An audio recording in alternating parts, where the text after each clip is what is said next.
ప్రస్తుతం మనం Gachibowli financial district medical hospital దగ్గర ఉన్నాం.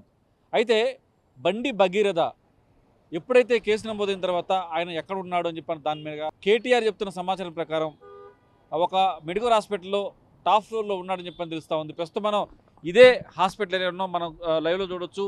మెడికల్ హాస్పిటల్లో ఇదే హాస్పిటల్లో ఆయన టాప్ ఫ్లోర్లో దాదాపుగా 28వ ఫ్లోర్లో ఉన్నాడని చెప్పని కూడా కేటీఆర్ చెప్తా ఉన్నాడు. మరి కేటీఆర్ చెప్పిన ప్రకారం ఇదే హాస్పిటల్లో ఉన్నాడంటే మరి అతను ఏ హెల్త్ కారణాలు చూపించి హాస్పిటల్లో ఉంచారని దాని మీద పోలీస్ ఇన్వెస్టిగేషన్లో తేలాల్సిన అంశం. కేటీఆర్ చెప్పిన అంశాలను బట్టి మనం ఎక్కడైతే ఉన్నామో ఫైనాన్షియల్ డిస్ట్రిక్ట్ మెడికల్ హాస్పిటల్ దగ్గరే ప్రస్తుతం మనం ఉన్నాం. దీనికి సంబంధించి ఇన్ని రోజులు అంత సీక్రెట్గా దాచినా కూడా పోలీసులకు ఎందుకు తెలుసుకోలేకపోయారు?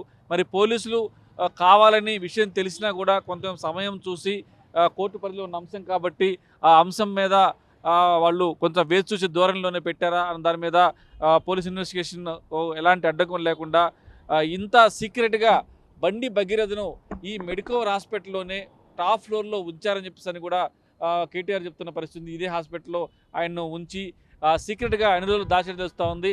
మరి ఈ దాచిన మేరకు ఉన్న ఎవరున్నారు, తర్వాత ఎవరి సపోర్ట్ తోటి ఆయన మెడికల్ హాస్పిటల్లో ఆయన ఉంచాల్సి వచ్చింది అన్న దాని మీద పోలీస్ ఇన్వెస్టిగేషన్లో పూర్తి వివరాలు తెలిసే అవకాశం కనిపిస్తూ ఉంది.